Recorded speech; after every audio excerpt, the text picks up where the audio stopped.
Praise the lord. ದೇವರ ಅತಿ ಪರಿಶುದ್ಧವಾದಂಥ ನಾಮಕ್ಕೆ ಸ್ತೋತ್ರ ಉಂಟಾಗಲಿ. ನಮ್ಮ ದೇವರು ಒಳ್ಳೆಯವರು, ಒಳ್ಳೆಯದನ್ನೇ ಮಾಡುವವರಿದ್ದಾರೆ ಪ್ರಿಯರೇ.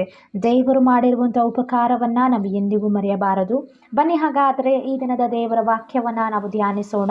ಕೀರ್ತನೆಗಳು 105ನೇ ಅಧ್ಯಾಯ ಅದರ 1ನೇ ವಚನದಲ್ಲಿ ಹೀಗೆ ಬರೆದದೆ, ಯೆಹೋವನಿಗೆ ಕೃತಜ್ಞತಾ ಸ್ತುತಿ ಮಾಡಿರಿ, ಆತನ ನಾಮದ ಮಹತ್ವವನ್ನು ವರ್ಣಿಸಿರಿ ಎಂಬುದಾಗಿ. ಪ್ರೀತಿಯ ದೇವಜನರೇ, ದೇವರು ನಮ್ಮ ಜೀವಿತದಲ್ಲಿ ಮಾಡಿರುವಂತಹ ವಾಗ್ದಾನಗಳ ಕುರಿತಾಗಿ ಈ ಒಂದು ಅಧ್ಯಾಯದಲ್ಲಿ ಬರೆದಿದೆ ಪ್ರಿಯರೇ.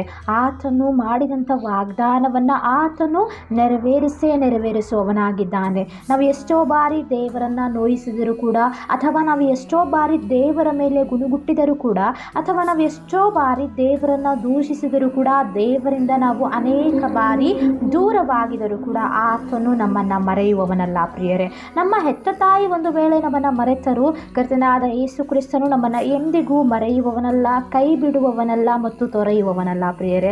ಆತನು ನಮ್ಮ ಜೀವಿತದಲ್ಲಿ ಮಾಡಿರುವಂಥ ವಾಗ್ದಾನಗಳನ್ನು ತಡವಾದರೂ ನೆರವೇರಿಸುವವನಾಗಿದ್ದಾನೆ. ಸತ್ಯವೇದದಲ್ಲಿ ಇಸ್ರಾಯೇಲ್ ಜನರನ್ನು ನಾವು ನೋಡುವಾಗ ದೇವರ ಮಾತುಗಳನ್ನು ಅವರು ಕಂಡಾಗಲೂ ಕೂಡ, ಅಥವಾ ದೇವರ ಅದ್ಭುತ ಕೃತ್ಯಗಳನ್ನು ಅವರು ನೋಡಿದಾಗಲೂ ಕೂಡ ಅವರು ಏನು ಮಾಡ್ತಾರೆ, ಪದೇ ಪದೇ ದೇವರನ್ನು ನೋಯಿಸಿದರು.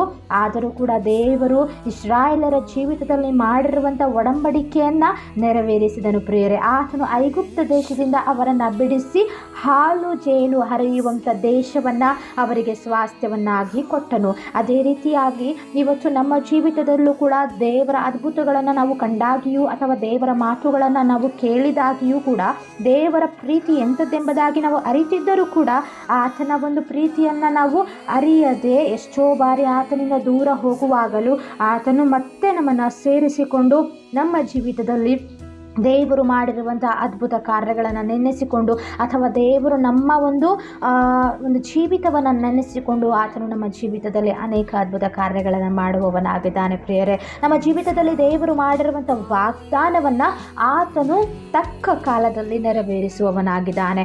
ಅದಕ್ಕೋಸ್ಕರವಾಗಿ ನಾವು ಯಾವಾಗಲೂ ಆತನ ನಾಮದ ಮಹತ್ತನ್ನು ವರ್ಣಿಸುವವರಾಗಿರಬೇಕು. ದೇವರನ್ನು ನಾವು ಯಾವಾಗಲೂ ಸ್ತುತಿಸುವವರಾಗಬೇಕು ಪ್ರಿಯರೇ. ಈ ವಾಕ್ಯದ ಮುಖಾಂತರವೂ ದೇವರು ನಿಮ್ಮನ್ನು ಆಶೀರ್ವದಿಸಲಿ, ನಿಮ್ಮೊಂದಿಗಿರಲಿ. ಆಮೆನ್.